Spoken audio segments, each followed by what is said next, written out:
कर्तारं वेत्तारं कर्मभूतां ज्ञातारं विश्वतत्त्वानां वन्दे तद्गुणलब्धये। नमो अर्हन्तारं नमो सिद्धारं नमो आयतीयानं नमो वज्रायानं नमो लोये सर्वशावनं। अनंतानंद सिद्ध परमेश्वरी भगवान की देवादिदेव श्री आदिनाथ भगवान की देवादिदेव श्री मुनीश्वरनाथ भगवान की परम पूज्य आचार्य श्री स्वामी उमा स्वामी जी महामुनिराज की परम पूज्य गुरुनाम गुरुदेव आचार्य श्री स्वामी विमल सागर जी महामुनिराज की परम पूज्य गुरुनाम गुरुदेव आचार्य श्री स्वामी सन्मति सागर जी महामुनिराज की परम पूज्य बुंदेलखंड के प्रथमाचार्य गणाचार्य गुरुदेव श्री विराट सागर जी महामुनिराज की अहिंसामय विश्व धर्म की उत्तम त्याग धर्म की।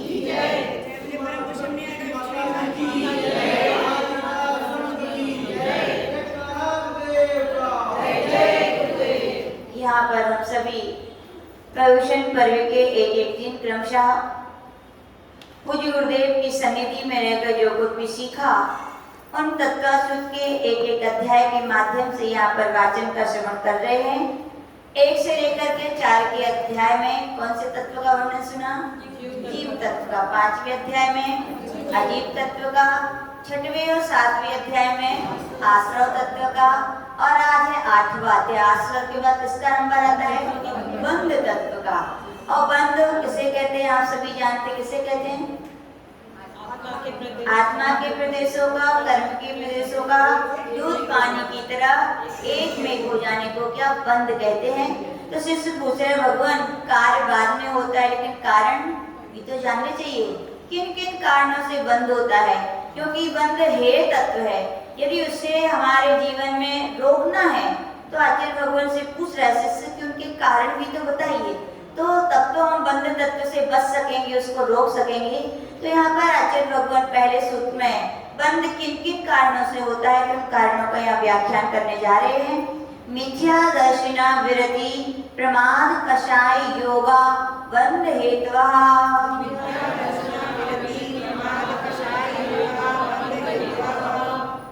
कह रहे मिथ्या दर्शन 1, आवृत्ति 2, प्रमाद 3, कषाय 4 और योग 5। इन 5 के कारण ही जीव क्या करता है? बंध करता है। मिथ्या दर्शन आप सभी जानते हैं। सम्यक दर्शन का जस्ट विपरीत क्या होता है? मिथ्या दर्शन। तत्वासूत्र के पहले अध्याय में आप सम्यक दर्शन की परिभाषा सीख कर रहे हैं। क्या लिखा था वहां पर? तत्वार्थ श्रद्धानाम। तत्वार्थ के श्रद्धान का नाम सम्यक दर्शन है, तो सीधा उल्टा कर दीजिए। तत्वार्थ के अश्रद्धान का नाम क्या है? मिथ्या दर्शन है। सीधी सी परिभाषा बन गई। आवृत्ति, आवृत्ति यानी व्रति यानी व्रत, और आवृत्ति यानी व्रतों का नहीं होना ही क्या है? आवृत्ति है। प्रमाद किसे कहते हैं? धर्म के अच्छे कार्यों में उत्साह का नहीं होना, उसे क्या कहते हैं? प्रमाद। कषाय, जो आत्मा को कसे उसे कषाय कहते हैं। और योग किसे कहते हैं? मन वचन काय के द्वारा जो आत्मा के प्रदेशों में परिस्पंदन होता है, हलन चलन होता है, उसे क्या कहते हैं? योग कहते हैं। तो आचार्य भगवान कह रहे इन 5 कारणों से क्या होता है? जीव निरंतर क्या करता है? कर्म का आश्रव बंध करता है। यदि मान लीजिए किसी जीव ने मिथ्या दर्शन, गुणस्थान आप लोगों ने पढ़े ना, 1 से 14 गुणस्थान होते हैं। तो पहले जो गुणस्थान होता है उसमें प्रथम गुणस्थान वर्ती जो जीव होता है उसके बंध के 5 कारण होते हैं। कौन कौन से होते हैं? मिथ्यात्व भी होता है, आवृत्ति भी होता है, प्रमाद, कषाय और योग। 5 प्रत्यय वहां कहे गए हैं। मान लीजिए किसी ने मिथ्यात्व उसका छूट गया है, तो फिर उसके दूसरे गुणस्थान से लेकर चौथे गुणस्थान तक कितने आश्रम होंगे? मिथ्यात्व को हटा दीजिए तो कितने होंगे? 4 होंगे। फिर कथनचित 5वें गुणस्थान में एक देशव्रती है और 6ठे गुणस्थान में महाव्रत है, तो यहाँ पर आवृत्ति भी हट जाएगा, तो कितने होंगे? यहाँ पर 3 होंगे। फिर आया 7वां गुणस्थान, उसका नाम है अप्रमत्त, यानी वहां पर नहीं है। 7वें गुणस्थान से लेकर 10वें गुणस्थान तक, कहाँ तक? 7वें से लेकर 10वें गुण स्थान तक प्रमाद हटा दीजिए तो कितने योग होंगे वहां पर? कसाय और योग 2 ही होंगे। फिर 11वें गुण स्थान से लेकर 13वें गुण स्थान में क्या चलेगा? केवल योग चलेगा, यानी एक प्रत्यय होगा। और 14वें गुण स्थान में तो कोई भी नहीं होगा, यानी अयोग, यानी योग भी समाप्त हो जाएगा। तो इस प्रकार से अपन यहाँ पर 5 कारणों को जाने और फिर क्या करें? छोड़ें। तो तब तो जानना है, खाली जानने से थोड़ी काम होने वाला है। जान लिया, हाँ हाँ जानता हूँ जानता हूँ जानता हूँ। सेठ जी थे, चोर घर में आ गया, सेठानी जी बार बार बोली, अरे सुनो, कोई घर में आ गया, बोले जानता हूँ। अरे सुनो, वो घर के अंदर आ गए जब तिजोरी रखी, बोले जानता हूँ। अरे उसने चाबी खोज ली, जानता हूँ। अरे उसने पैसे निकाल लिए, बोले जानता हूँ। वो चला गया, बोले जानता हूँ। तो क्या मतलब तुम्हारे इसे जानने से? सब पैसा तो वो उठा के ले गया। कर्म रूपी चोर हमारे आत्मा के गुणों का हनन कर ही रहे हैं, और आप सब जानकर भी बैठे हो। तो आपका जानना क्या है? यथार्थ नहीं है। वास्तविकता में जानना वो है कि आप क्या करें? अब थोड़ा चेंज करें अपनी जीवन पद्धति को। मिथ्यात्व को बंद करना है तो क्या कीजिए? सम्यक दर्शन का दरवाजा अपनी आत्मा में लगा लीजिए, तो मिथ्या दर्शन अपने आप रुक जाए। जबरदस्ती थोड़ी आएगा। आपके घर में कोई मेहमान आते हैं, आपको पसंद नहीं है तो क्या करते हो? अंदर से दरवाजा लगा लिया, या तो सो जाओ आराम से, खोलो ही नहीं। कैसे आएंगे अंदर? जबरदस्ती थोड़ी आएंगे। ऐसी कहा गया, आत्मा में मिथ्या दर्शन आए तो क्या कीजिए? सम्यक्त का अच्छा मजबूत दरवाजा क्या कर दीजिए? लगा दीजिए। तो मिथ्या में आने की ताकत नहीं है। अवृत्ति यदि आ रहा है तो क्या कीजिए? व्रत ले लीजिए, देश व्रत धारण कर लीजिए, महाव्रत धारण कर लीजिए। तो अब अवृत्ति का आना क्या हो जाएगा? बंद हो जाएगा। प्रमाद को रोकना है तो शुद्धोपयोग की साधना में डूब जाओ भैया, तो वहां से क्या होगा? प्रमाद भी बंद हो जाएगा। कसाय को रोकना है, या तो उपशम श्रेणी मार करके उपशांत गुण स्थान में पहुंच जाओ, उपशांत मोह में, या फिर कहा गया किसमें? 12वें गुण स्थान में पहुंच जाओ। तो आचार्य भगवान कह रहे हैं यहाँ की 13वें गुण स्थान में, यानी 11, 12 और कसाय यदि रोकना है तो क्या करो? आप उसके कसाय का क्या लगा दो? गेट लगा दो। तो क्या होगा? आपके कसाय का आश्रय रुक जाएगा। और योगों को रोकना है तो क्या करो? बस मन वचन काय की जितनी क्रियाएं, जितनी चेष्टाएं, चाहे सूक्ष्म हो चाहे स्थूल रूप से हो, सबको विराम दे दीजिए। तो क्या हो जाएगा? अयोग का जब दरवाजा लग जाएगा तो योग भी, जिन कारणों से कर्म हमारे अंदर आ रहे हैं, उनका आना क्या हो जाएगा? रुक जाएगा। तो केवल सुनना नहीं है, अपन को यथा योग्य क्या करना है? उनको रोकने की कोशिश करनी है। और कोशिश नहीं, यथार्थ प्रयत्न करना है। यहाँ कोशिश नहीं मिलती, कोशिश वालों को कामयाबी मिलती तो है, लेकिन यहाँ मोक्ष मार्ग में कहा जाता है कोशिश वही होनी चाहिए जो समर्थ है। कर रहे हो तो यहाँ कोशिश करने से ऐसे अनादिकाल निकल गए कि नहीं? अब ऐसी समर्थ कोशिश करनी है कि अपन को कामयाबी मिल ही जाए। शिष्य पूछ रहा है, भगवान बंध क्या होता है? तो इसका लक्षण आगे कह रहे हैं, सा कसायत्वात् जीवा कर्मणो योग्यान पुद्गला ना दत्ते सा बंधा।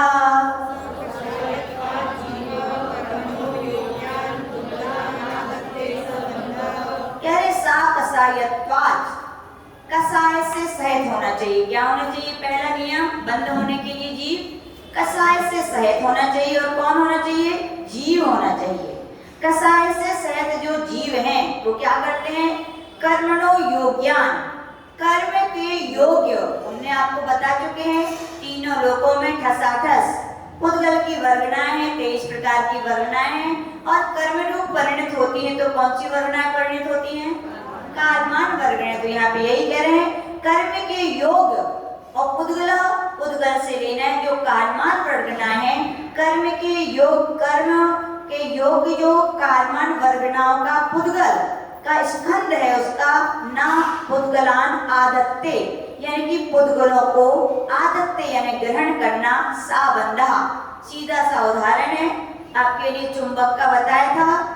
लोहे के ऊपर इलेक्ट्रिसिटी का वायर कीजिए, उस पर इलेक्ट्रिसिटी दीजिए तो चुंबक का काम करने लगती है। पहले तो लोहा थी, वर्गणाएं हमारे आत्मा के चारों ओर विश्व शोभ्य रूप से विराजमान है। कैसे? अलर्ट, सिपाही की तरह। ऑर्डर में सिपाही होते हैं, कुछ भी थोड़ी भी संदेह भी हुआ तैयार है लड़ने के लिए। ऐसे ही कहा जाता है प्रत्येक जीव के चारों ओर विश्व शोभ्य रूप से कायमान वर्गणाएं बिल्कुल अलर्ट है, उम्मीदवार। आपने जैसे ही क्या किया, उनके योग यानी कि उनके निमित्त से मन वचन काय कि कुछ भी व्यापार किया, कसाई की, तो वे ही कायमान वर्गणाएं किसमें परिवर्तित हो जाती हैं? कर्म रूप में परिवर्तित हो जाती है और आपकी आत्मा से उनका संबंध हो जाता है। उसी संबंध का नाम क्या है? बंध है। कौन सा संबंध होता है? संश्लेष संबंध। बताया था ना, दूध और पानी का मिलना कौन सा संबंध है? संश्लेष संबंध है। तो यहाँ पर आचार्य भगवान कह रहे हैं कि कायमान वर्गण रूप पुद्गल संपूर्ण लोक में ठसाठस भरे हैं। कसाय के निमित्त से आत्मा के साथ उनका जो संबंध होता है, संश्लेष संबंध होता है, उसी को क्या कहते हैं? बंध कहते हैं। तो कहने का तात्पर्य, कर्म ना पाप करने से मिलते, मतलब बनते हैं। किससे बनते हैं ये? पाप उसमें निमित्त है, लेकिन बनते कौन है? कायमान वर्गणाएं ही कर्म रूप परिणत होती हैं। ऐसा अपन को समझना चाहिए। जिससे पूछ रहे भगवान बंध कितने प्रकार का होता है, तो यहाँ पर कह रहे हैं प्रकृतिस्थ्यनुभव प्रदेशात् तद विद्या।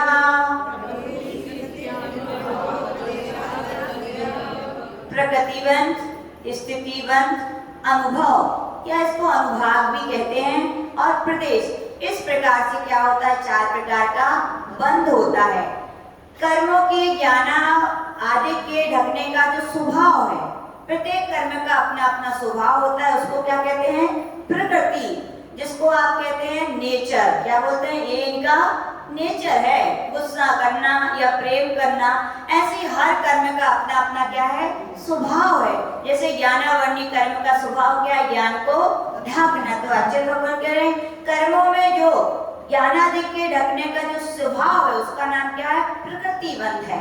जैसे नीम का स्वभाव कड़वा, ईख का स्वभाव मीठा, ऐसा अपन को हर कर्म का क्या होता है? अपना अपना स्वभाव होता है, उसको क्या कहते हैं? प्रकृति बंध कहते हैं।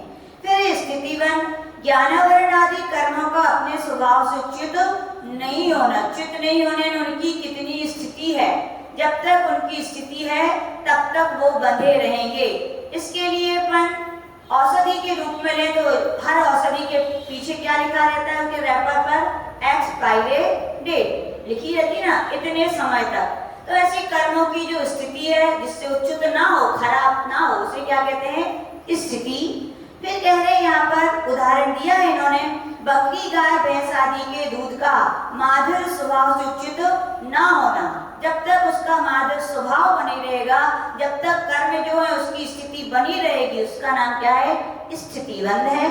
फिर अनुभागबंध, ज्ञानावर्णीय कर्मों के तीव्र मंद आदि फल देने की शक्ति को अनुभाग बंध कहते हैं। जैसे बकरी गाय भैंस आदि के दूध का अलग अलग तीव्र मंद आदि रूप रस होता है। बकरी का दूध क्या होता है? कम चिकना होता है। गाय का दूध और चिकना होता है, भैंस का दूध। और या कहें औषधि में इसके लिए पोटेंसी बोलते हैं ना इंग्लिश में, तो उसी को क्या लेना है? यहाँ पर अनुभाग बंध के रूप में लेना है। फिर आचार्य भगवान के प्रदेशबंध, ज्ञानावरण आदि कर्म रूप हुए पुद्गल स्कंदों के परमाणुओं की संख्या, यानी वो कर्म कितने मात्रा में आए हैं, संख्यात आए, असंख्यात आए, अनंत है कि अनंत अनंत है। ध्यान रखना, कर्म हमेशा न संख्यात में आते हैं, न संख्यात में, न अनंत में। जब भी आते तो किसमें आते हैं? थोक में। अनंता अनंत बनते हैं एक एक समय में। तो आचार्य भगवान कह रहे हैं, या कहें औषधि में अपन कहते हैं डोज, मात्रा। हर व्यक्ति को अलग अलग डोज दिया जाता है। ऐसी हर कर्म की अपने अपने प्रदेशों की क्या होती है? संख्या होती है। तो उसे क्या कहते हैं? प्रदेश बंध कहते हैं। तो इस प्रकार से चारों प्रकार के बंध आप समझ लिए। फिर आचार्य भगवान से शिष्य पूछ रहे, भगवान पहला बंध कौन सा? पहला बंध है प्रकृति बंध। प्रकृति बंध के कौन से भेद होते हैं? तो यहाँ पर आचार्य भगवान सूत्र कह रहे हैं, आद्यो ज्ञान दर्शनावरण वेदनीय मोहिनिया युर नाम गोत्रांतरायः।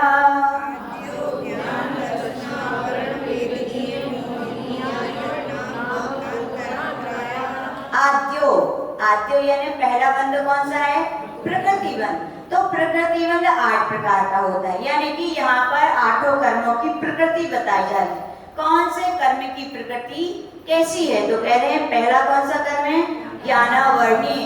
ज्ञानावर्णीय ने आत्मा के जो ज्ञान गुण को ढांक दे सीधा, ज्ञान प्लस आवरण, तो ज्ञान के ऊपर आवरण डालने वाला जो कर्म है वो क्या है? ज्ञानावर्णीय। इसका उदाहरण आता है कपड़ा। क्या आता है? जैसे कोई वस्तु यहाँ रखी थी और उस पे किसी ने कपड़ा डाल दिया, तो ज्ञान हो पाएगा क्या उसका अपने लिए?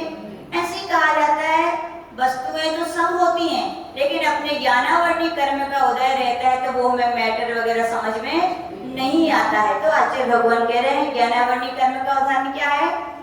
पट या कपड़ा, ठीक है ना। दूसरा कर्म है दर्शनावर्णीय। सीधा परिभाषा बन जाएगी, जो आत्मा के दर्शन गुण को ढांकता है उसे क्या कहते हैं? दर्शनावर्णीय कर्म। इसका उदाहरण होता है वो गेट पर कौन, गेट क्या बोलते हैं उनको? द्वारपाल। द्वारपाल, जैसे किसी ने कहा कि मुझे राजा के पास जाना है, तो द्वारपाल क्या कहे? अभी आप नहीं जा सकते हो। तो क्या हुआ? कौन से कर्म का उदय आ गया? दर्शनावर्णीय कर्म का क्या आ गया? उदय आ गया। शिखर जी जाने वाले थे, क्या हुआ? कोई ऊपर चला गया, कोई नीचे आ गया, कर्म का उदय आ गया। दर्शन हुए क्या? नहीं हो पाए। तो इस प्रकार से दर्शनावर्णीय कर्म है। वेदनीय कर्म, जिस कर्म के उदय से सांसारिक सुख और दुख की प्राप्ति होती है। इसका उदाहरण है चासनी। सहज नहीं बोलेंगे, तो क्या बोलेंगे? चासनी लपेटी तलवार। तलवार को जीभ पर रखिए, क्या होगा? जीभ भी कट जाएगी और मीठा स्वाद तो आएगा ही। जीभ कटी तो दुख हो गया, मीठा अच्छा लगता है तो आनंद आ गया, तो सुख भी हुआ और दुख भी हुआ।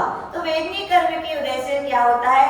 सांसारिक सुख और दुख की प्राप्ति होती है।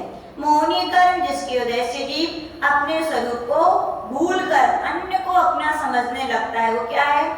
मोहनीय। अपन क्या है? अपन एक शराबी व्यक्ति को देखते हैं तो हंसते हैं कि नहीं? और खुद को देखो, वो तो बेचारा थोड़ी देर के लिए थोड़ी सी पिए, और अपन तो अनादि काल से ना जाने कितनी सारी पिए हैं। तो आचार्य भगवान के रस का उदाहरण है शराबी। जैसे शराबी व्यक्ति शराब के नशे में कभी माँ को पत्नी कहता है, कभी पत्नी को माँ कहता है, उसे सही ज्ञान नहीं हो पाता। ऐसे जब तक अपने जीवन में मोहनीय कर्म मिथ्यात्व रहता है, तब तक अपन आत्मा को और पर पदार्थों का ज्ञान अपन नहीं कर पाते। पर पदार्थों को भी आत्मा मानते, तो कभी अपने आत्मा को पर पदार्थ में मानते हैं, तो ये मोहनीय कर्म है। आयु कर्म, जिस कर्म के उदय से जीव को नरक त्रियंच आदि गतियों के एक शरीर में रुकना पड़ता है, उसे क्या कहते हैं? आयु कर्म। जैसे बेड़ी में जकड़ा व्यक्ति, कोई व्यक्ति के लिए बेड़ी बांध दो तो कहीं जा पाएगा क्या? जब तक बेड़ी नहीं खुलेगी तब तक वो नहीं जा सकता है।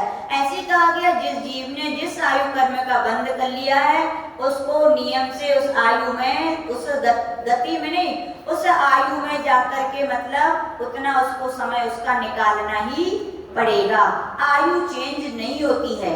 नाम कह रहे हैं, नाम जिस कर्म के उदय से शरीर और आंगों पांग की रचना होती है उसे क्या कहते हैं? नाम कर्म। जैसे चित्रकार होता है, उसकी मर्जी, कभी पक्षी बनाए, कभी मनुष्य बनाए, कभी कुछ भी बनाए। ऐसे ही अपनी जो शरीर आदि आंगों पांग की रचना होती है वो कौन बनाता है? भगवान ने ऐसा बना दिया हमारा मुंह, भगवान ने बनाया। हमें काला बना दिया, हमारी दीदी को तो गोरा बनाया। किसने बनाया? भगवान ने।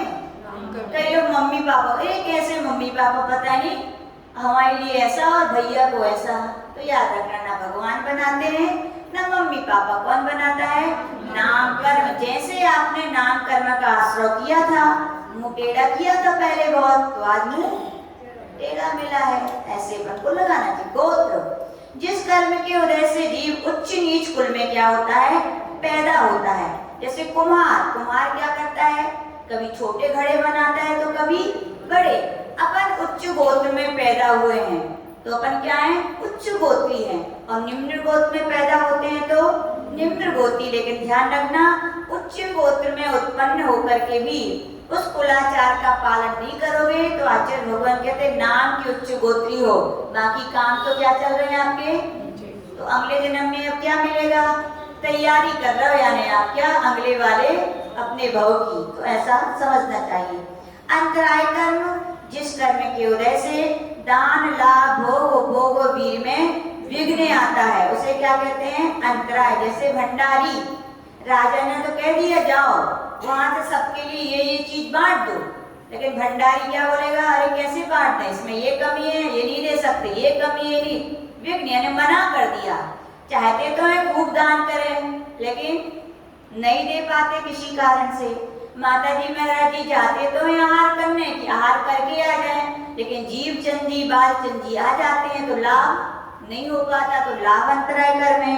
फिर कौन सा अंतराय होता है? भोग। भोजन आदि की इच्छा तो है मीठा खाने की, लेकिन डॉक्टर ने मना कर दिया, खा ही नहीं पा रहे। उपभोग, घर में खूब एसी लगे, कूलर लगे, सब व्यवस्था है, लेकिन डॉक्टर ने मना कर दिया, ठंडी हवा में आपका बैठना मना है, तो सब कुछ नहीं भोग पा रहे हैं। और वीर यानी कि उत्साह नहीं होना। क्या नहीं होना? शक्ति तो है उपास करने की, लेकिन मन में नहीं बोलता, तब तक व्यक्ति कर पाता है क्या?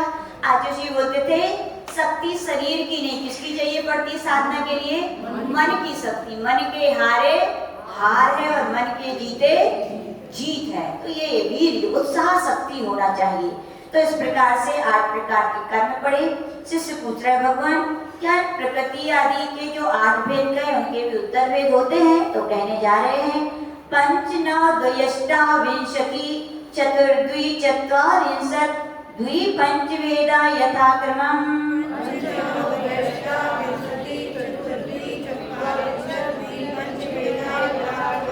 चौथे वाला सूत्र में जिस प्रकार से नाम दिए गए हैं उस प्रकार से उनके नीचे संख्या लिखते जाइए। ज्ञानावर्णी के नीचे क्या लिखिए? 5, दशनावर्णी के नीचे 9, फिर वेदनीय के नीचे 2, फिर मोहनीय के नीचे अष्टाविंशति यानी 28, आयु के नीचे चतुर यानी 4, फिर नाम कर्म के नीचे द्वि चत्वारिंशत् यानी 42, और फिर लिखिएगा गोत्र के नीचे द्वि और अंतराय के नीचे पंच। तो सीधा अर्थ निकलता है ज्ञानावर्णी 5 प्रकार का होता है, दशनावर्णी 9 प्रकार का होता है, वेदनीय 2 प्रकार का होता है, मोहिनी 28 प्रकार का होता है, आयु 4 प्रकार के, नाम 42 प्रकार का, गोत्र 2 प्रकार का, अंतराय कर्म 5 प्रकार का होता है। सीधा सूत्र का अर्थ निकल जाता है। 92 हो जाते हैं नाम कर्म के, 42 प्रकृतियों के उत्तर भेद 92 होते हैं। 93 की बात 13। तो यहाँ पर ज्ञानावर्णी कर्म के शिष्य पूछ रहे कौन कौन से 5 भेद हैं? तो कहने जा रहे हैं मति श्रुतावधि मनः पर्यय केवलानाम। तो कह रहे हैं मति ज्ञानावरण, श्रुति ज्ञानावरण, अवधि ज्ञानावरण, मनःपर्यय ज्ञानावरण और केवल ज्ञानावरण। यदि कोई इनमें ज्ञानावरण ना लगाए तो ये ज्ञानावरण के 5 भेद होंगे क्या? किसके हो जाएंगे? फिर तो ये ज्ञान के हो जाएंगे। किसके हो जाएंगे? हम लोग का जब पेपर हुआ तो आज सबके अच्छे नंबर आए, तो हम लोग की कुछ माध्यमिक नीचे कॉपी होती, ढूंढो कुछ ना कुछ गलती होनी चाहिए। तो बस सबने जो महाराज जी चेक करते थे कॉपी, बोले आचार्य जी कोई गलती नहीं है कि मेरे पास लाओ मैं करता हूँ चेक। आचार्य जी के पास गई तो सीधे आचार्य जी ने 2 नंबर कैंसिल। बोले ज्ञानावरण के 5 भेद पूछे हैं और इनने क्या लिखा है?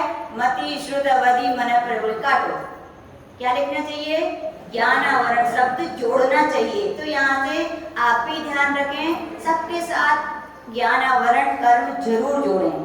तो सीधा है जिस कर्म के उदय से मति ज्ञान पर आवरण होता है वो मति ज्ञान आवरण है, जिस कर्म के उदय से श्रुति ज्ञान पर आवरण होता है वो श्रुति ज्ञान आवरण है, जिस कर्म के उदय से अवधि ज्ञान पर आवरण होता है वो अवधि ज्ञान आवरण है, मनःपर्यय ज्ञान पर आवरण होता है मनःपर्यय ज्ञान आवरण है, और केवल ज्ञान पर जिस आवरण होता है उसे केवल ज्ञान आवरण कर्म कहते हैं। इस प्रकार से मन को जानना चाहिए। शिष्य पूछ रहे भगवान 9 प्रकार का दशनावर्णी कर्म कौन से हैं? तो कह रहे हैं चक्षु नहीं बोलेंगे, कई लोग चक्षु बोलते हैं, तो का उच्चारण करें। क्या करना है? चक्षु। क्या? चक्षु बोलोगे तो चक्षु नहीं चलता, ठीक है ना, क्या चलेगा? चक्षु। शाका चक्षु रचक्षु रवधि केवलाना निद्रा निद्रा निद्रा प्रचला प्रचला प्रचला स्त्यान हृदयश्च।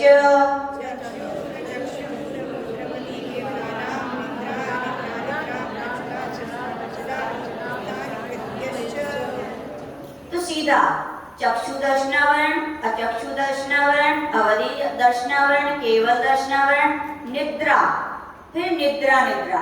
कई लोग को पढ़ने का मालूम नहीं होता तो निद्रा निद्रा और निद्रा पता नहीं क्या क्या, या तो अलग अलग। तो पहली निद्रा को एक पढ़ना है, दोनों को फिर साथ साथ, निद्रा निद्रा निद्रा, प्रचला प्रचला प्रचला, और अंतिम में स्थान वृद्धि। यानी कि चक्षु दर्शनावरण जिस कर्म की वजह से चक्षु इंद्रिय से होने वाले सामान्य अवलोकन का घात होता है, यानी वो चक्षु दर्शनावरण कर्म है। यद्यपि दर्शनावरण आचार्य बोलते थे कि क्या है, वो निराकार है। क्या है? ज्ञान साकार होता है और दर्शन निराकार होता है।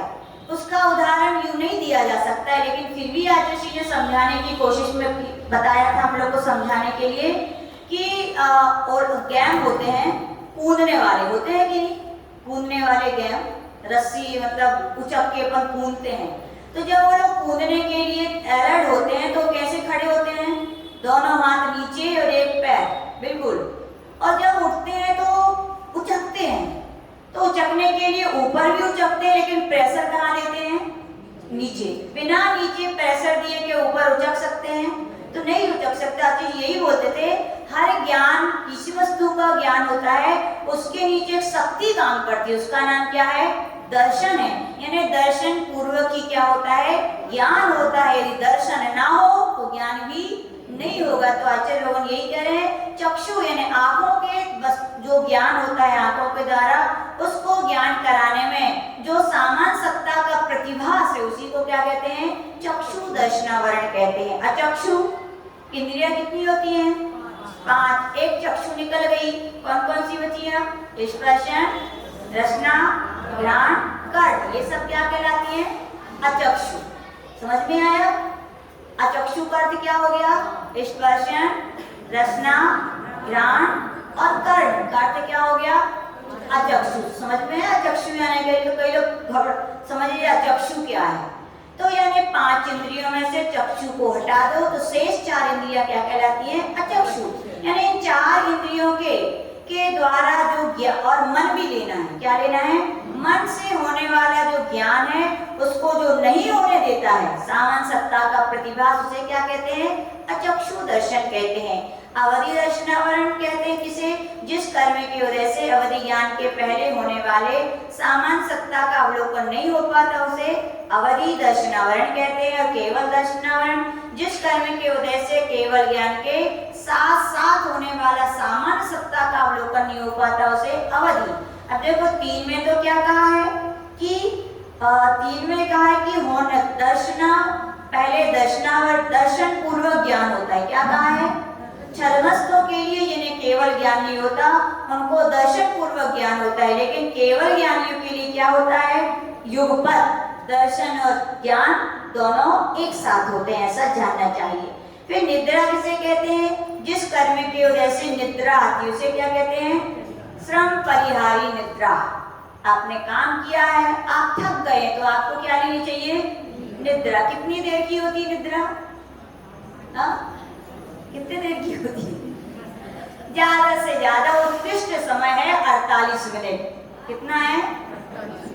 हाँ, इसके बाद नियम से आप हिलोगे डुलोगे, करवट बदलोगे, कुछ ना कुछ करोगे। इससे ज्यादा व्यक्ति सोता, कुंभकर्ण बोले इतने टाइम सोता था, आप ऐसे होंगे फिर तो निद्रा ये श्रम परिहारी, श्रम किया उसके थकान को निकालने के लिए जी जाती है वो निद्रा।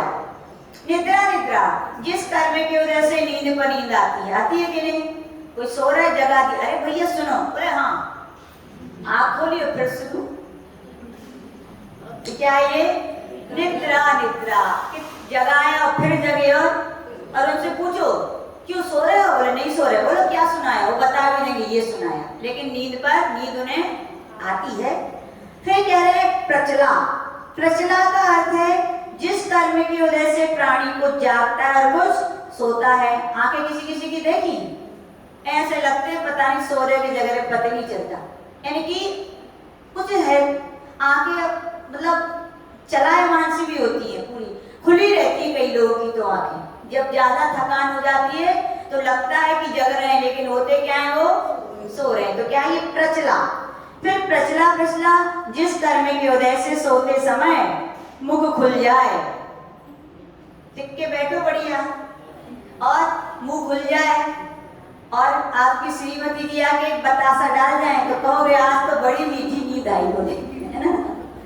और कोई जाके यदि मारे जोर से अपनी दरी फटकार जाए तो क्या बोलोगे, आज तो किस किसी नींद आई बोले, है ना। तो यानी कि मुंह खुल जाता है या अपने हाथ पैर चलते हैं, उसे क्या कहते हैं, प्रचला प्रचला।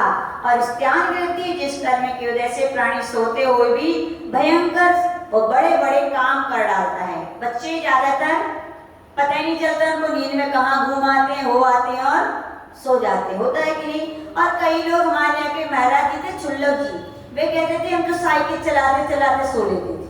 और हमारे संघ के एक माता जी हैं, यदि वे कोई से केश लॉन्च कराएं, केस लॉन्च कराने वाले करते रहेंगे वे आराम से सो, यानी क्या ये कोई भी काम करते रहे लेकिन उन्हें याद नहीं रहता, वो क्या स्थान वृद्धि।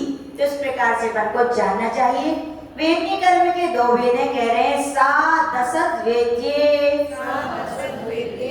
साता वेदनी और असाता वेदनी। जिस कर्म की वजह से शारीरिक मानसिक सुख की प्राप्ति होती है वो साता वेदनी है, और जिसके वजह से शारीरिक मानसिक तरह तरह के दुख की प्राप्ति होती है क्या वो असाता वेदनी है। ऐसा अपन को जानना चाहिए। शिष्य पूछ रहे भगवान मोहिनी कर्म के 28 वेद कौन कौन से, तो कह रहे हैं दर्शन चारित्र मोहिनिया कसाय कसाय वेदिन्याख्यास त्रि नव षोडश वेदा सम्यक्त मिथ्यात तदुभयान या कषाय कषायो हास्य रत यरति शोक भय जुगुप्सा स्त्री पुण्य पुंसक वेदा अनंतानुबंध्य प्रत्याख्यान प्रत्याख्यान संजनन विकल्पाश्चैकशा क्रोध मान माया लोभा।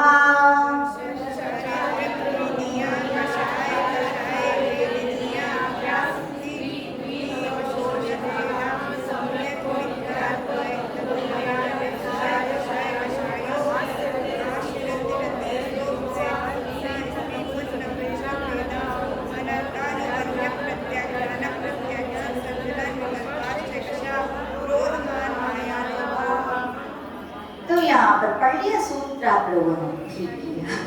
तो यहाँ पर आचार्य भगवान कह रहे सूत्र से अपन अर्थ देखेंगे तो बहुत सरल हो जाएगा। सबसे पहले दो शब्द दर्शन और चारित्र, तो सीधा दर्शन चारित्र मोहिनी। तो मोहिनी कर्म में कितने वेद होते हैं, मुख्यतः दो, कौन कौन से, दर्शन मोहिनी और चारित्र मोहिनी, सीधा। फिर कह रहे हैं सूत्र, यहाँ पर द्वि शब्द लिखा है, वेदिनी आख्यास के बाद द्वि लिखा है, पहले त्रि लिखा है, सॉरी पहले अपन ने दो वेद कर लिए, दर्शन मोहिनी चारित्र मोहिनी। फिर जो त्रि है दर्शन के नीचे कितना लिखेंगे, त्रि, यानी दर्शन मोहिनी के कितने वेद होते हैं, तीन।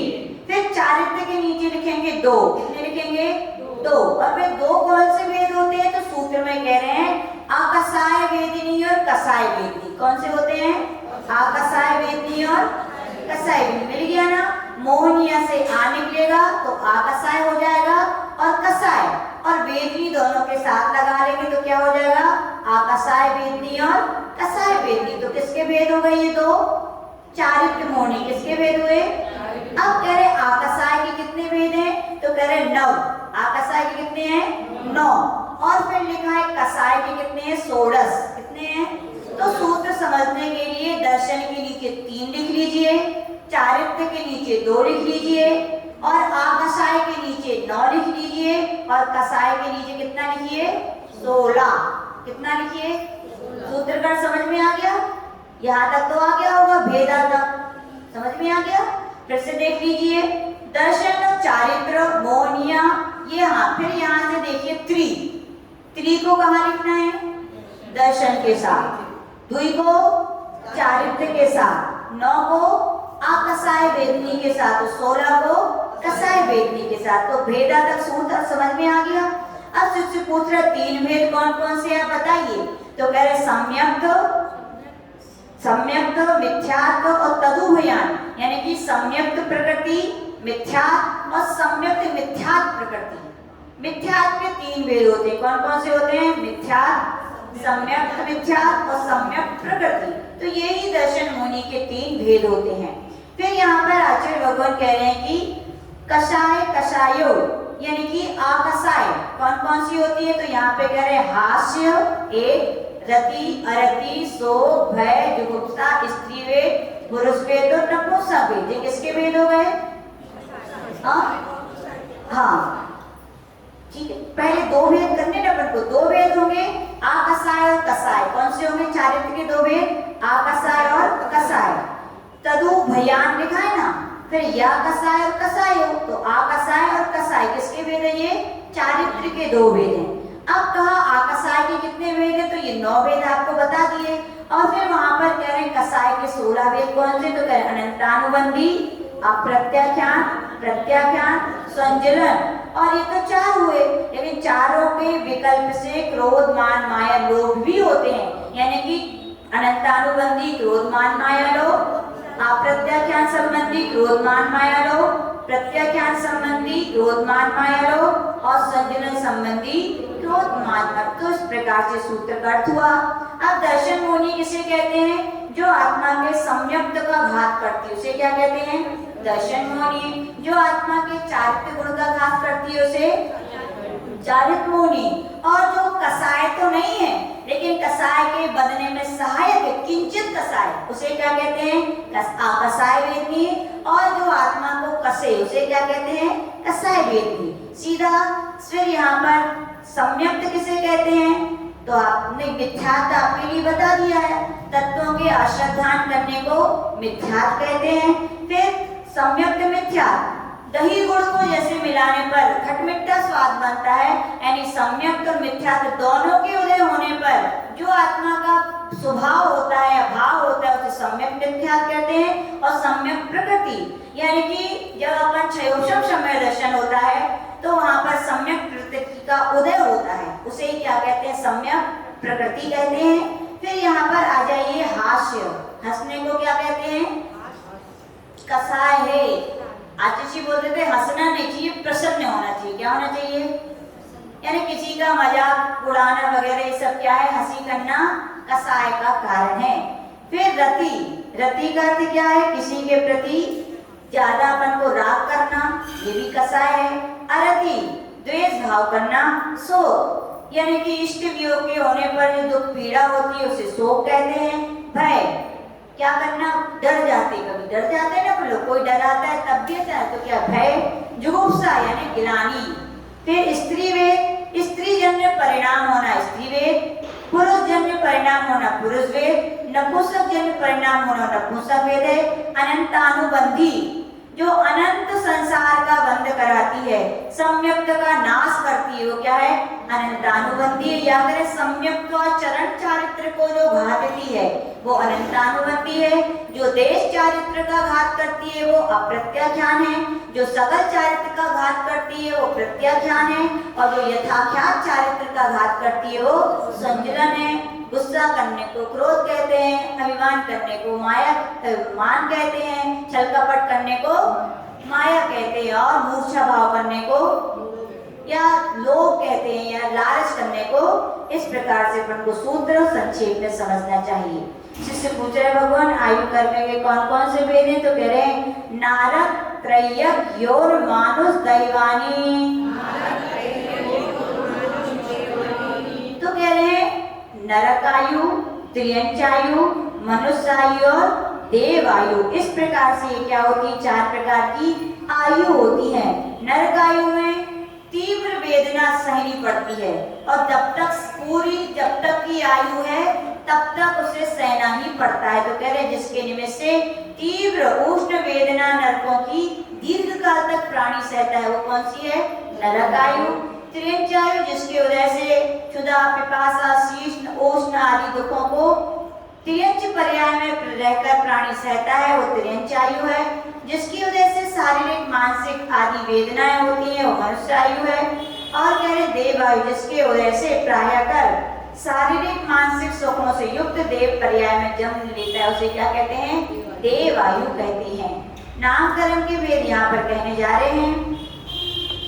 गति जाति शरीर रांगोपांग निर्माण बंधन संघात संस्थान सहनन स्पर्श रसगंध वर्णानु पूर्व्या गुरु लघु घात परघाता तपोत्यो तोच्छ्वास ध्यायो गत्या प्रत्येक शरीर त्रस सुभव सुस्वर सुसूक्ष्म पर्याप्त स्थिरादेय यशः कीर्ति शीतराणि तीर्थकरत्वं च।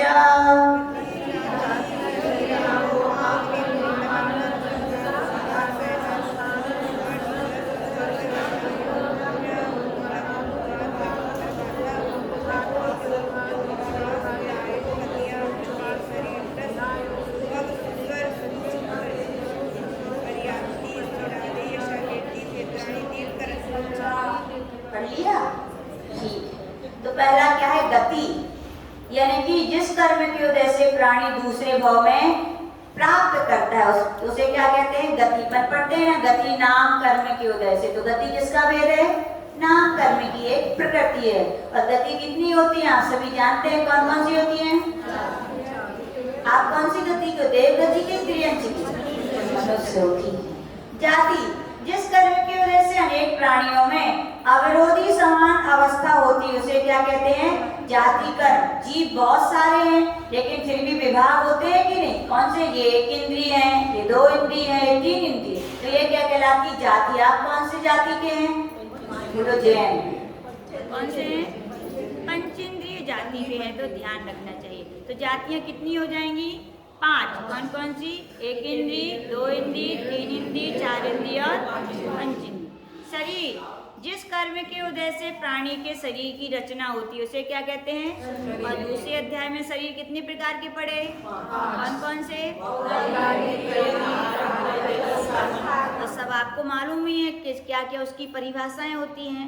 फिर आगे है आंगोपांग, जिस कर्म के उदय से अंगों और उपांगों की रचना होती है उसे क्या कहते हैं? आंगोपांग नाम कर्म।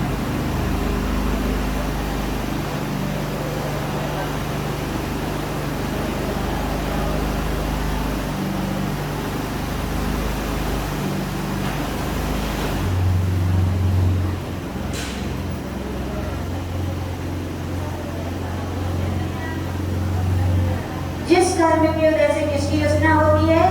अंग और उपांग। शरीर में 8 अंग और बाकी क्या सारे उपांग हैं। तो आचार्य भगवान कहते हैं कितने भेद होते हैं इसके? शरीर तो 5 होते हैं लेकिन अंग उपांग कितने होते हैं? 3। क्योंकि तेजस शरीर में और कार्बन शरीर में ये शरीर की रचना नहीं होती। तो क्या होंगे? औदारिक अंगोपांग, वैक्तिक अंगोपांग और आहारक अंगोपांग। ऐसा ये है। निर्वाण, जिस कर्म के उदय से आंगोपांगों की यथा स्थान यथा प्रमाण रचना होती है। आंख है तो अपनी जगह पे है कि नहीं? यथा स्थान, और इसका प्रमाण भी होता है। जिनको मूर्तियां बनती है ना अपने भगवान की, वीतरागी भगवान की, सब नमा तोला होता है। जितनी एक आंख है उतनी नाक होगी, जितना ये, मतलब सब नाप तोल, यानी यथा स्थान और यथा प्रमाण। इसके इस प्रकार से 2 भेद आपको जानने चाहिए। अगला है बंधन नाम कर्म। शरीर नाम कर्म के उदय से ग्रहण किए हुए पुद्गल स्कंदों का परस्पर मिलन जिस कर्म के उदय से होता है उसे बंधन नाम कर्म कहते हैं। इसके कितने भेद हैं? 5 भेद हैं। आचार्य इसका उदाहरण बताते थे कि जैसे पलस्तर, कच्चा पलस्तर होता है ना, कच्चा पलस्तर, कच्चा भी नहीं बोलेंगे, जब दीवार बनती है तो ईंट और सीमेंट केवल लगी है, अभी पलस्तर नहीं किया है, उसमें जो छेद दिखाई देते हैं, ऐसी रचना का नाम क्या है? बंधन नाम कर्म। फिर कह रहे संघात नाम कर्म, जिस कर्म के उदय से औदारिक आदि शरीरों के प्रदेशों में परस्पर छिद्र है, एक में एक बना हो जाता है। यानी कि अब क्या कीजिए, जो दीवार थी उस पर क्या कर दिया? पलस्तर कर दिया, तो वे छोटे छोटे छेद भी अब दिखना बंद हो जाते हैं। इसके भी 5 भेद हैं। जो शरीर के 5 थे उनमें ही बस संघात शब्द जोड़ दीजिए तो उसके 5 भेद बन जाते हैं। फिर यहाँ पर अगला कह रहे हैं संस्थान, जिस कर्म के उदय से शरीर की आकृति बनती है उसे क्या कहते हैं? संस्थान नाम का। इसकी 6 वेद हैं। सब चतुर्थ संस्थान यानी कि सब कुछ नपा तुला जितना होना चाहिए उतना होना। देवों का तीर्थंकरों का कौन सा होता है? सब चतुर्थ संस्थान होता है। फिर दूसरा है न्यग्रोध परिमंडल संस्थान। न्यग्रोध का अर्थ है वटवृक्ष। वटवृक्ष जैसे ऊपर बहुत चौड़ा होता है और नीचे बहुत सकरा होता है, ऐसी आकृति वाले जो जिनका शरीर होता है वो कौन सा है? न्यग्रोध परिमंडल है। फिर कह रहे हैं स्वाति। स्वाति का है बामी की तरह। सांप की बामी कैसी होती है? नीचे चौड़ी रहती है लेकिन ऊपर सकरी होती है। तो ऐसे शरीर की रचना होना क्या है? स्वाति संस्थान है। फिर कह रहे कुब्जक। कुब्जक का अर्थ होता है कि कोड़ा, जिसको निकल आते ना, किसी को पीछे निकलता है कुवड़, किसी को छाती में निकलता है, ऐसे शरीर की रचना होना कुब्जक है। बामन संस्थान यानी कि बोना, छोटा शरीर होना बामन संस्थान है।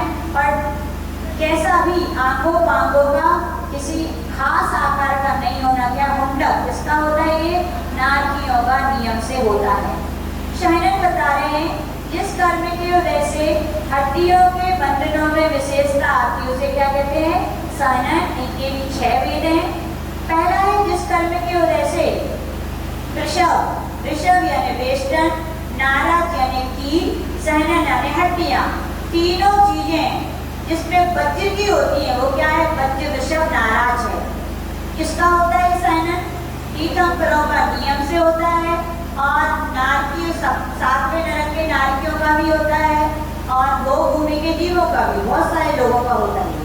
फिर कह रहे दूसरा वाला सहनन, तो कह रहे जिस कर्म की वजह से कीले व हार तो वज्र की हो लेकिन वेष्टन वज्र का नहीं होता है उसे वज्र, वृषभ, नाराज, वज्र, नाराज सहनन कहते हैं। जिस कर्म की वजह से सामान वेष्टन कीली से हार होते हैं उसे नाराज सहनन कहते हैं। जिस कर्म की वजह से हड्डियों की संख्या अर्ध कीलित होती है उसे अर्ध नाराज सहनन कहते हैं। जिस कर्म की वजह से हड्डियां परस्पर कीलित होती हैं उसे कीलित सहनन कहते हैं। और जिस कर्म की वजह से जुदी जुदी हड्डियां होती हैं उसे क्या कहते हैं? असंप्राप्ता प्रातिका। अपन सभी का कौन सा सहनन है? ये अंतिम वाला। और आचार्य बताते थे बंदरों का कौन सा होता है? कीलक सहनन। बोले उल्टी भी छलांग लगा लेते हैं और सीधी भी लगा के, यानी कि कीलक उनका सहनन होता है। स्पर्श नाम कर्म, जिस कर्म की वजह से शरीर में स्पर्श होता है उसे स्पर्श, और इसके 8 वेद आप लोग कई बार अच्छे से समझ चुके हैं। फिर कह रहे हैं स्पर्श के बाद रस, जिस कर्म की वजह से शरीर में रस होता है इसके 5 वेद हैं। गंध, जिस कर्म की वजह से शरीर में गंध होती है इसके 2 वेद हैं। जिस कर्म की वजह से शरीर में रूप होता है उसे, और इसके कितने वेद हैं? 5 वेद हैं, ऐसा जानना चाहिए। आनुपूर्वी, जिस कर्म की वजह से विग्रह गति में मरण से पहले के शरीर की आकार व आत्मा के प्रदेश रहते हैं। आनुपूर्वी का अर्थ है यहाँ से कोई मनुष्य को देह बनना है तो विग्रह गति में शरीर तो नहीं रहता, कारणमान शरीर का, लेकिन आकार मनुष्य के आकार का रहेगा। क्या रहेगा? तो उसको क्या कहते हैं? आनुपूर्वी। यह 4 प्रकार की होती है। जितनी गति होती है उतनी आनुपूर्वी होती है। अगुरु लघु, जिस कर्म की वजह से जीव का शरीर लोहे के गोले की तरह ना तो बहुत भारी होता है और ना रुई की तरह हल्का होता है। कोई कितना भी मोटा व्यक्ति हो लेकिन उसको अपना हाथ कभी भारी नहीं लगता, और कोई कितना भी दुबला हो, इतना नहीं कि फूट तो तोड़ जाए, ऐसा जानना चाहिए। फिर आगे कह रहे उपघात नाम कर, जिस कर्म की वजह से अपने ही घातक आंगो पांग हो जाए उसे क्या कहते हैं? उपघात नाम कर। क्या हो जाए? अपने ही घातक हो जाए, यानी कि खुद के ही जान के, जैसे चौरी गाय उसके बाद ही उसके लिए क्या है? घातक हो जाते हैं। तो जिसके ऐसे कस्तूरी हिरण के लिए, उनके ही अंग उनके लिए क्या है? घातक है। परघात, जिस कर्म की वजह से दूसरों के घातक आंगो पांग होते हैं। शेर के जैसे पंजे वगैरह के नाखून, ये क्या है? दूसरों का घात करते हैं। फिर कह रहे आतप, जिस कर्म की वजह से मूल में तो ठंडा होता है और किरणें क्या होती है उसकी? गर्म होती है। किसमें होता है ये? सूर्य में। फिर उद्योग, जिस कर्म की वजह से मूल में और बाहर सब में ठंडक होता है उसे क्या कहते हैं? उद्योग। जिसमें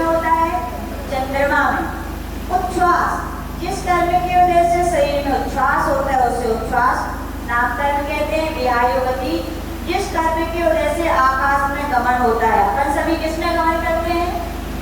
आकाश में ही गमन करते हैं। ये दो प्रकार का होता है, कौन सा? प्रशस्त और अप्रशस्त। हाथी की तरह प्रशस्त जिनकी चाल होती है, अच्छे से जो चलते हैं वो प्रशस्त हैं, और कई टेढ़े टेढ़े ऊंट की तरह चलते ढोलते चढ़े तो क्या हो गया? ये अप्रशस्त विहायोगति। प्रत्येक शरीर, जिस कर्म की वजह से एक शरीर का एक ही जीव स्वामी होता है। क्या होता है? किसी का घर है, किसका है? बोले अमुक वैभव जी का है। ऐसे ही एक शरीर का एक ही स्वामी होता है, उसे प्रत्येक कहते हैं। साधारण, जिस कर्म की वजह से एक शरीर के अनेक जीव स्वामी होते हैं, और किसी का घर है, 4-8 भैया है, तो किसका? बोले सबका है वो। तो जिसके शरीर के माध्यम से अनेक जीव स्वामी होते हैं उसे साधारण कहते हैं। त्रस्त, जिस कर्म की वजह से 2 इंद्रिय आदि से 5 इंद्रियों में जन्म होता है उसे त्रस्त कहते हैं। 1 इंद्रियों में जन्म होता है उसे स्थावर कहते हैं। जिस कर्म की वजह से दूसरे जीवों को अपने से प्रीति होती है। क्या होती है? जरूरी नहीं है कि हम सुंदर हो, ज्ञानी हो बहुत, फिर भी किसी को देख करके उन्हें क्या होती है? प्रीति होती है। तो सुभग है और दुर्भग, जिस कर्म की वजह से रूपादि गुण अच्छे हैं लेकिन फिर भी कोई किसी को पसंद नहीं करता, तो कौन सा कर्म है ये? दुर्भग नाम कर्म का उदय है। कई लोग बोलते हैं ना, हम तो सब करते हैं, इतना अच्छा काम करते हैं, फिर भी ये कोई हमें पसंद ही नहीं करता। क्यों नहीं करता? आपके दुर्भग नाम कर्म का उदय चल रहा है। सुस्वर, जिस कर्म की वजह से अच्छी आवाज, सुरीला कंठ मिलता है वो सुस्वर है, और जिस कर्म की वजह से खराब स्वर मिलता है उसे दुस्वर कहते हैं। शुभ, जिस कर्म की वजह से मस्तक आदि अवयव सुंदर दिखते हैं, जिनकी आंखें वगैरह सुंदर होती है, वो कौन सा होता है? उनके शुभ। और जिस कर्म की वजह से शरीर के अंग देखने में अच्छे नहीं लगते हो अशुभ। सूक्ष्म, जिस कर्म की वजह से दूसरों को नहीं रोकते हो, ना दूसरों से रुकते हो, सूक्ष्म है। जिस कर्म की वजह से स्वयं भी रुकते हैं और दूसरों को रोक लेते हो, बादल है। जिस कर्म की वजह से अपने योग पर्याप्तियां पूर्ण होती है वो पर्याप्तक है। जिस कर्म की वजह से जीव के एक भी पर्याप्ति पूर्ण नहीं हो पाती उसे क्या कहते हैं? अपर्याप्तक नाम कर्म कहते हैं। स्थिर, जिस कर्म की वजह से धातुआं स्थिर रहती हैं उसे स्थिर है, और जिस कर्म की वजह से धातु स्थिर नहीं होती उसे अस्थिर। इसके विषय में आचार्य बोलते थे कई लोग कितने सारे उपास कर लेते हैं, तो क्या है? उनके स्थिर नाम कर्म का उदय हो। कई लोग एक ही उपास किए और उल्टी आ रही और चक्कर आ रहे और जी मचला रहा, अब तो ताकत ही नहीं है बैठने की। क्या है? यानी उनके अस्थिर नाम कर्म का उदय है। आदेय, जिस कर्म की वजह से शरीर में प्रभाव होती है उसे क्या कहते हैं? आदेय। खाने पीने से आती है क्या प्रभाव? आभा, शरीर में चमक आती है क्या? आचार्य बोलते थे खाने पीने से तो मलिनता आती है। क्या आती है? मलिनता, क्योंकि स्निग्धता पहुंचेगी। स्निग्धता क्या करती? चिकनाहट क्या करती? मल को इकट्ठा करती है। जो महाराज लोग ज्यादा उपास करते हैं उनके शरीर में स्निग्धता गुण कम होता है, रुक्षता आती है। रुक्षता से क्या होती है? चमक बढ़ती है। तो ऐसा भी सिद्धांत कहा जाता है। अनादि, जिस कर्म की वजह से प्रभाव खूब लगाते, कई लोग हमने देखे सुबह शाम 3 बार 4 बार तेल, और फिर देखो जो कहते हो ऐसे लगते हैं कुछ लगा ही ना हो। और कई लोग देखो गुरुजन लोग कुछ भी नहीं लगाते फिर भी उनकी देह चमचमाती है। तो कौन से कर्म ये? आदे और अनादे। यशा कीर्ति, जिस कर्म की वजह से जीव की प्रशंसा होती है, लाख अपूर्ण भी करें तो भी यशा कीर्ति नाम कर्म का उदय है तो वाह वाह होगी। और आशिकी नाम कर्म का उदय, कितनी तुम बहुत अच्छा करो लेकिन तुम्हें लोग बुरा ही कहेंगे। तो क्या है ये? आयशा कीर्ति नाम का उदय है। तीर्थंकर, जिस कर्म की वजह से तीर्थंकर पद की प्राप्ति होती है उसे क्या कहते हैं? तीर्थंकर प्रकृति कहते हैं। इस प्रकार से पढ़ने समझा। शिष्य पूछ रहे हैं भगवान गोत्र कर्म के 2 भेद कौन से हैं? तो कह रहे हैं उच्चैर नीचैश्च। उच्च गोत्र और नीच गोत्र, जिस कर्म की वजह से प्राणी का लोकमान्य उच्च कुल में जन्म होता है। क्या होता है? गोत्र कब से गिना जाता है? कब से होता है गोत्र? शादी इधर उधर होगी तो बन गए क्या चाहे उच्च गोत्री? बोलो, बन गए क्या? बोलो बोलो, नहीं बने ना। तो कई लोग बोलते ना, अरे माता जी अच्छा तो है, अपने यहाँ जैन धर्म की संख्या बढ़ रही है ना। बढ़ गई है संख्या? घट गई? चला गया आपका बेटा बेटी गोत्र से बाहर? तो याद रखना, गोत्र कब से होते हैं? जन्म से गर्भ के संस्कार दिए जाते हैं, दिए जाते हैं। कहा जाता है गीदड़ को या सियार को कितनों शेर की खाल पहना दो, बन जाएगा क्या? वो नहीं बनेगा ना। ऐसे ही जन्म के गर्भ के जो संस्कार हैं, बाहर से कोई कितने ही कर ले, लेकिन उच्च गोत्री नहीं बन सकता। और नीच गोत्री जिस कर्म की वजह से प्राणी लोग निम्न नीच कुल में पैदा होता है, उसे नीच गोत्र कहते हैं। इसीलिए तो पहले के समय के देखो आचार्य लोग पूरी, यहाँ मम्मी लोग जाति भी पूरी मिलाते थे, और वहाँ पूरा पिता का कुल। अभी भी ज्ञानमती माती के हाथ में जाओ, पहले 1 घंटा तो पूरी पूरी आपकी पोथी पन्ना खुलवा लेंगी, और फिर भी पक्का नहीं कि बिहार लेंगी, उनकी मर्जी। वो तो पूरा मिलाती है गोत्र, मम्मी का पापा, मतलब ऐसे पूरे मिलाती है तब। यानी कि कहने का तात्पर्य, आगम की जो व्यवस्थाएं हैं उनमें अपन को तर्क वितर्क नहीं करना चाहिए, कोशिश करना चाहिए जो आगम में है वही करने की कोशिश करना चाहिए। और हो गए ऐसे काम तो फिर कहा जाता है मत करो ये काम, तो उन कामों को अपन को करना भी नहीं चाहिए। अंतराय नाम कर्म के 5 भेद: दान, लाभ, भोगोपभोग, वीर्याणाम।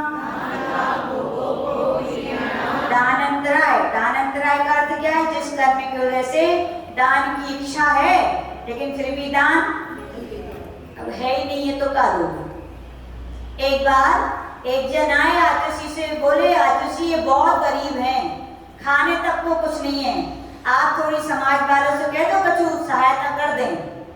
आतुषी ने सुनी और अनसुनी कर दी। फिर दोबारा आतुषी कछु तो दया करो इनके ऊपर। तो आतुषी ने कि मैं जो कहूँगा तो मानने नहीं है। बोले आतुषी कहिए तो आप। तो आतुषी ने बोला दान करो। क्या करो? तो वे हंसने लगे, बोले घर में खावे नहीं है, आप कह रहे दान करो। बोले कितने गरीब हो गए, रोटी तो पेट भर खाते होगे ना। बोले जितनी पेट भर भी नहीं खाते, एक रोटी तो इतना तुम्हारे यहाँ है। बोले एक रोटी में से 1 गिलास क्या करो? दान करो। बोले मैं दिला भी दूंगा किसी से, लेकिन उनकी सत्ता में पुण्य नहीं है। क्या नहीं है?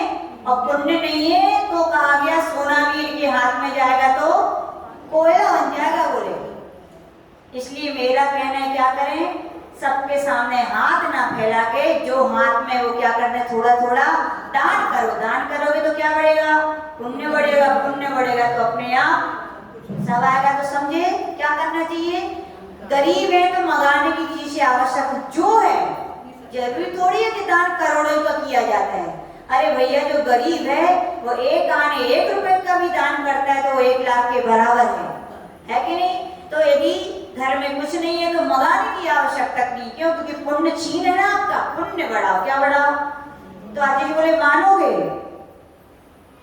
बोले आचार्य सिद्धांत अब समझ में आए, अब तो हम जरूर ऐसे करेंगे। घर क्या करेंगे? दान करेंगे। और कई लोग दान करते हैं, लोग मना करते हैं, अरे हमें मत दियो, का फायदा तो दे देंगे, का हुई है बे कमेटी वाले खा लेंगे, इतने कर देंगे उतने कर देंगे। अरे भैया बे जो करेंगे तो भोगेंगे कौन?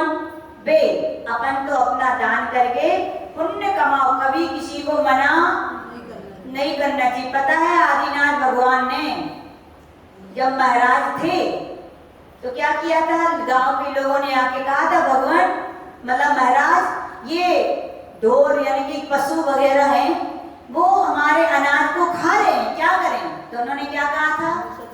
2 घड़ी तक वो अभी कहते थे तो कोरोना में क्या बोलते, मास्क मान दो। बोले उनके क्या बोलते हैं, गाय को क्या बांधते? मूसर, मतलब बांध दो। क्या फल हुआ था बताओ? जब मुनि महाराज बने 6 महीने 7 महीने 9 दिन विधि नहीं मिली थी। जब महाराज ने बड़े तीर्थंकरों को कर्म नहीं छोड़ रहे तो अपन को किसी कवि को मना करना चाहिए?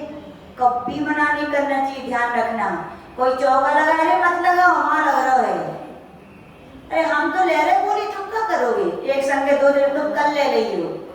अरे भैया पता है कल आएगा कि नहीं आएगा, और आज भाव कल भाव होंगे क्या जरूरी है? पद्धति कैसी हो जाती। कभी किसी को दान में मना नहीं करना चाहिए, करोगे तो ध्यान रखो जब कर्मों ने तीर्थंकर जैसे महापुरुषों को नहीं छोड़ा तो आप कौन सी खेत की, नहीं हम नहीं कहेंगे।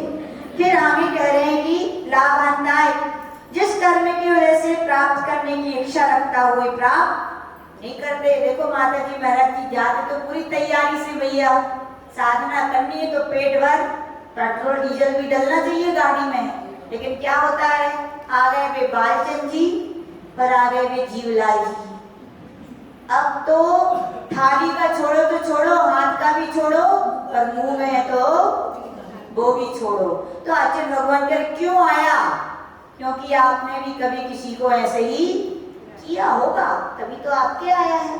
तो ऐसा भोग अंतराय, जिस कर्म की वजह से भोगने की इच्छा रखता हुआ भी भोग, भोग यानी जो एक बार भोगे जाए, भोजन आदि। अब है तो सब सुविधाएं घर में, खूब पैसा है, लेकिन डॉक्टर ने कह दिए मूंग की दाल और एक रोटी खाना है। कई लोगों, जयपुर में इतने बड़े बड़े रईस आदमी बेचारे बीमारी से जितने दुखी है सो दुखी, और डॉक्टर ये सब कह देते सो और दुखी हो जाते होंगे। तो ये क्या है? भोग अंतराय। क्यों? आपने भी पहले किसी के में डाले होंगे तो आज आप, इसलिए कभी किसी को मना नहीं करना चाहिए। किसी को शुगर हो गई तो क्या करते घर वाले, अरे इनको मत दो, क्या कर रहे हो तुम, भोग अंतराय कर्म बांध रहे हो। अब ये मत सोचो हम तो अच्छी भावना है, अच्छी भावना का डिपार्टमेंट अलग है, वो मौनी कर्म में जाएगा आपका, लेकिन अंतराय कर्म का डिपार्टमेंट अलग है, वो काहे में आएगा आपके, इसमें आएगा। आपने अंतराय डाला है, आपने खाने मना किया है, इसलिए ज्यादा किसी को खाएं सो खाएं।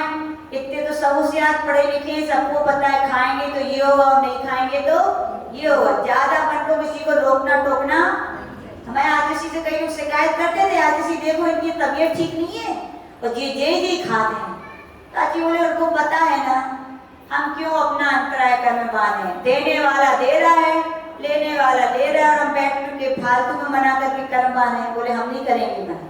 तो अपने अपने तो ये भोग अंतराय, वो भोग अंतराय जिस कर्म की वजह से वो भोग की इच्छा रखता हुआ भी जीव भोग नहीं करते। भोग की सामग्री वस्त्र है, बर्तन है, और भी ये फैसिलिटीज है, उन सब चीजों का सब घर में है, लेकिन यूज नहीं कर पा रहे। कौन सा कर्म है? वो भोग अंतराय। तो किसी को अपन को मना नहीं करना चाहिए। वीर अंतराय, जिस कर्म की वजह से उत्साहित होने की रक्षा हो, उत्साहित नहीं होता। बेटा ने कहा आहार देने आए बेटा और मम्मी, ममता जी ने पूछा हूँ, अच्छा आलू, हाँ ठीक है 1 महीने का। अरे 1 महीने, पता है कि 1 महीने कितना बड़ा होता है, चलो चलो अभी नहीं करना, 1 हफ्ते का बोलो। आहार ही नहीं देने देती, क्या कर दिया आपने? उसका उत्साह था पर आपने क्या कर दिया? विघ्न डाल दिया। कभी किसी की त्याग तपस्या धर्म के काल में कोई ज्यादा बढ़ के जाते हैं, अरे कहा आप ही होगा समाज में और नहीं है का आप ही, अब देखो आगे आगे क्या कर दिया आपने?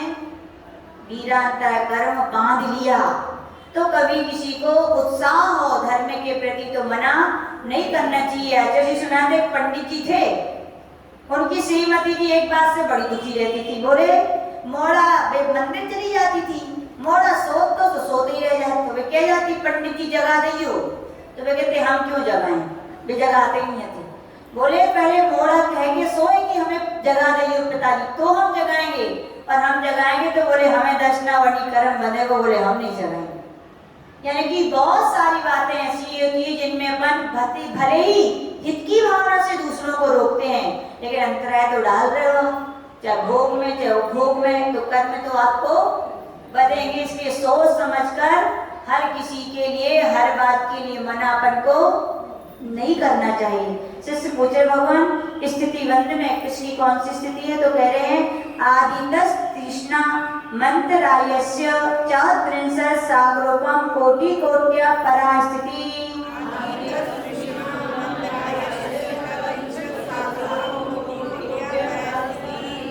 आदितः सूत्र नंबर अपन सबसे पहले जहाँ 8 कर्म गिनाए हैं वहां पर आदि के 3 कर्म कौन कौन से हैं? ज्ञानावर्णी, दर्शनावर्णी और वेदनी। 3 ये और अंतरायस्य, चौथा कौन सा लेना है? अंतराय कर्म। इनकी परास्थिति, परा का अर्थ पहले बताया क्या होता है? उत्कृष्ट स्थिति कितनी है? 63 यानी 30 कोड़ा कोड़ी सागर। कोड़ा कोड़ी यानी 1 करोड़ में 1 करोड़ का गुणा, इतनी सारी आयु क्या होती? उत्कृष्ट यानी ज्ञानावरणी की आयु बांध ली तो इतनी सारी। और कौन बांधता है? संगीत पंचिंदी पर्याप्त जीवी ऐसी आयु को भावी मिथ्या दृष्टि कौन बांधते हैं? मिथ्या दृष्टि जीवी इस आयु को बांधते हैं। शिष्य पूछ रहे भगवान मोहिनी कर्म की कितनी है? तो कह रहे सप्ततिर मोहिनीयस्य। और पीछे के सूत्र से क्या जोड़ते जाना चाहिए? सागरोपम कोटि कोट्या परास्थिति। इन 4 शब्दों को जोड़ लीजिए तो पूरा सूत्र हो जाएगा। सप्ततिर सागरोपम कोटि कोट्या परास्थिति मोहिनीयस्य, यानी मोहिनी कर्म की कितनी है? 70 कोड़ा कोड़ी। लेकिन याद रखना मोहिनी के 2 भेद हैं, चारित्र और दर्शनी। तो दर्शन मोहिनी की है, किसकी है ये? दर्शन मोहिनी के, चारित्र मोहिनी की है 40 कोड़ा कोड़ी सागर। शिष्य पूछ रहे भगवान नाम गोत्र की कितनी उत्कृष्ट स्थिति है? तो कह रहे हैं विंशति नाम गोत्रियो। यहाँ भी सूत्र से सागरोपम कोटि कोट्या परास्थिति इस शब्द को जोड़ लेंगे तो क्या हो जाएगी? नाम और गोत्र करने की उत्कृष्ट स्थिति कितनी होती है? 20 कोड़ा कोड़ी सागर की होती है।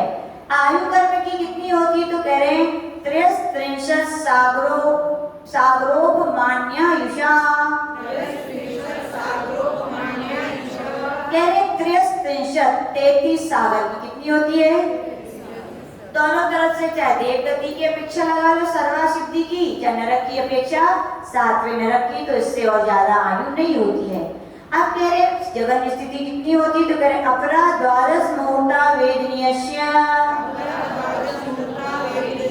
अपरा यानी जघन्य, वेदनीय कर्म की जगन स्थिति कितनी होती है? 12 मुहूर्त। इसीलिए कहते हैं सुख आए तो ज्यादा फूलो मत जाने वाला है, और दुख आए तो ज्यादा घबराओ मत। इतनी कम स्थिति हो जल्दी चला भी जाएगा, ज्यादा घबराना नहीं चाहिए। नाम गोत्र की कह रहे नाम गोत्रियो रष्टो, तो वहां से अपरा मुहूर्त लगा लेना चाहिए। नाम गोत्र की जगह स्थिति कितनी है? अष्ट मुहूर्ता यानी 8 मुहूर्त की है। शेषाना मंत्र मुहूर्ता। अब शेष कौन से बचे? 3 निकल गए। वेदनी नाम गोत्र तो 5 बचे। ज्ञानावरणी, रचनावरणी, मोहिनी, अंतराय, आयु, इनकी जगह स्थिति कितनी है? अंतर मुहूर्त की है, ऐसा जानना चाहिए। अब यहाँ से तीसरे नंबर का अनुभाग बंद है, उसके लिए कह रहे हैं विपाकोनुभवा, यानी कि विपाक यानी फल, उदय, जो कर्मों का उदय आता है उसके जो फल प्राप्त होता है उसे क्या कहते हैं? अनुभव कहते हैं। विशेष नाना प्रकार के उदय को विपाक कहते हैं, और जिस विपाक को ही क्या कहते हैं? अनुभव या अनुभाग बंध कहते हैं। फिर कह रहे अनुभाग बंध कैसे होता है? तो कह सा यथाना, जिस कर्म का जैसा नाम है वैसा ही उसका अनुभाग होता है। जिस कर्म का जैसा नाम है वैसे ही अनुभाग, यानी कि ज्ञानावरणी है तो फल कैसा मिलेगा? ज्ञान आपका आवर्णित हो जाएगा। दर्शनावरणी कर्म है तो आपका दर्शन जैसा यथानाम जैसा कर्म है वैसा उसको वैसा फल मिलता है। आम बोगे तो आम पाओगे, नीम बोगे तो नीम पाओगे, सीधा सा। शिष्य पूछ रहा है फल देने के बाद क्या होता है? तो कह ततश्च निर्जरा, कि जिसने फल दे दिया है कर्मों का उनकी क्या हो गई? निर्जरा हो गई। निर्जरा हो गई यानी जो कामन वर्गना एक कर्म में बनी थी अब वे कर्म ही निर्जीव होकर के फिर से क्या बन जाएंगे? कामन वर्गनाएं बन जाएंगे। तो कह रहे हैं तीव्र मध्यम फल देने के बाद कर्मों की निर्जरा होती है, यानी कर्म उदय में आकर आत्मा से अलग हो गए। निर्जरा कितने प्रकार की होती है? 2 प्रकार की, सविपाक और जो स्थिति पूरी करके आती है वो सविपाक, और जो पहले उदीना करके कर लिया जाता है उदय में लाया जाता है उसे अविपाक। और उदाहरण क्या विपाक का? कच्चे आम तोड़ लाते हैं फल वाले, उनको पाल में रख करके पका देते हैं तो उसे कहते हैं अविपाक निर्जरा। प्रदेश बंध कैसे होता है तो कह रहे हैं नामक प्रत्यय सर्वतो योग विशेषात् सूक्ष्मैक क्षेत्रावगाह स्थितः सर्वात् प्रदेशेषु अनन्तानन्त प्रदेशा।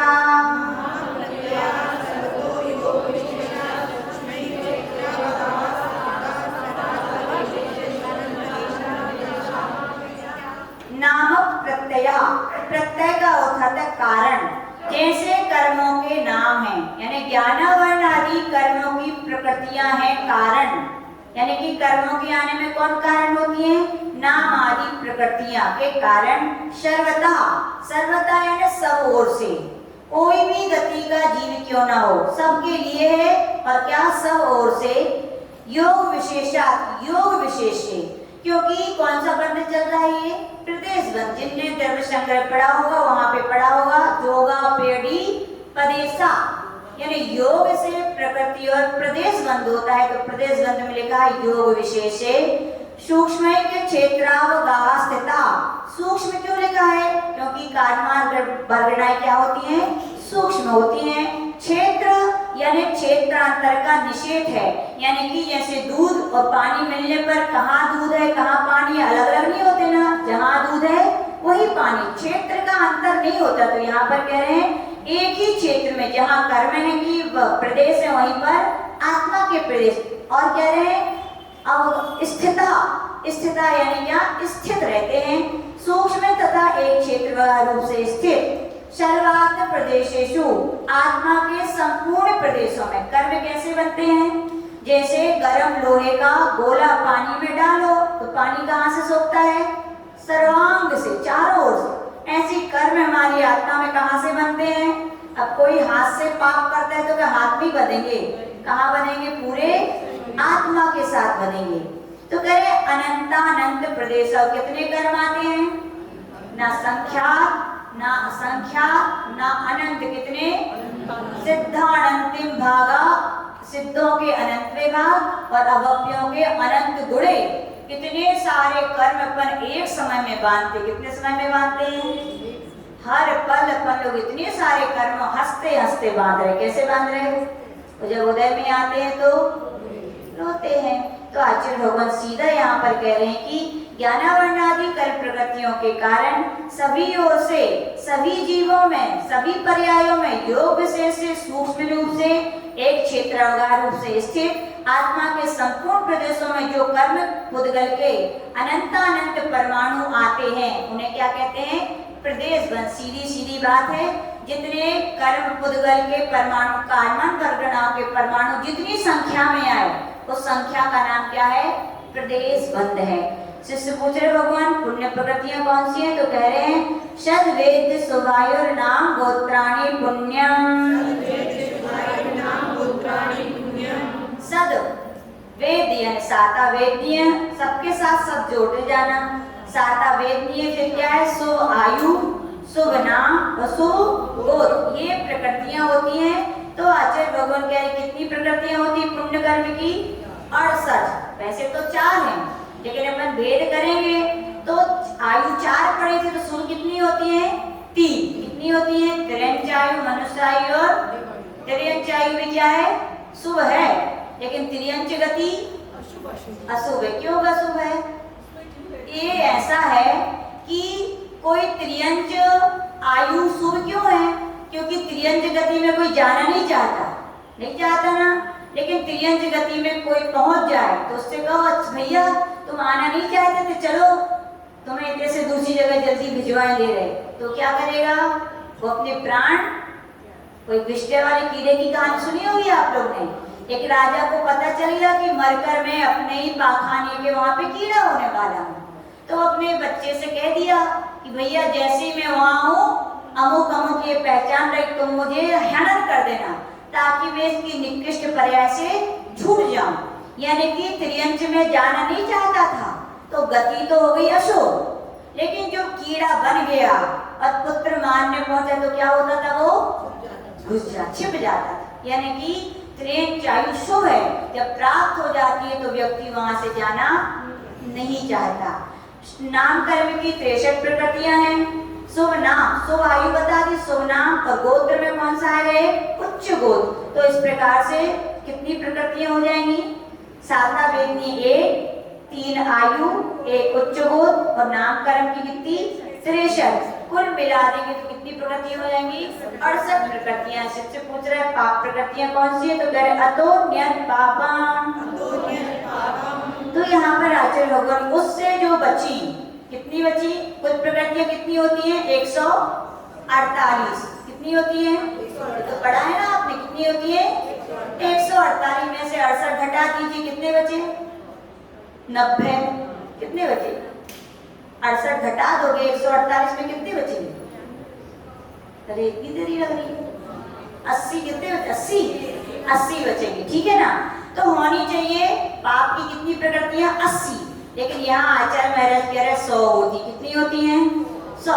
तो क्यों होती है? तो इसका ये है कि ना जो स्पर्श आदि जो प्रकृतियां हैं वहां पर 16 प्रकृतियां शुभ भी होती हैं और अशुभ भी होती है, तो वहां पर उनको जोड़ लेते हैं। और 4 कौन सी होती है? 16 और 4 20।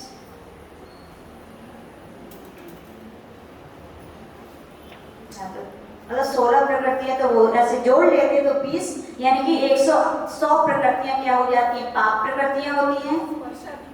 हाँ, तो वो तो स्पर्श आदि की 20 ही 16 होगी। स्पर्श आदि की 8 और 5 13, 13 और 2 15 और 5 20। हाँ ठीक है, 20 प्रकृतियां। स्पर्श आदि की 16 जोड़ रहे थे, मिस्टेक हो गई। स्पर्श आदि की जो 20 प्रकृतियां हैं वो शुभ रूप पाप रूप भी होती हैं और पुण्य रूप भी होती है। इसलिए 80 वो थी और 20 वहां भी जुड़ गई और 20 यहाँ भी जोड़ लो तो कितनी हो गई? 100 हो गई। तो इस प्रकार से पाप की प्रकृतियां 100 होती हैं। इस प्रकार से अपन को जानना चाहिए। इतनी तत्वासुते मोक्षास्त्र में अष्टमोध्याय। नमो नमः। जय परम पूज्य आचार्य गुरुदेव विराग सागर जी महाविराज जी की।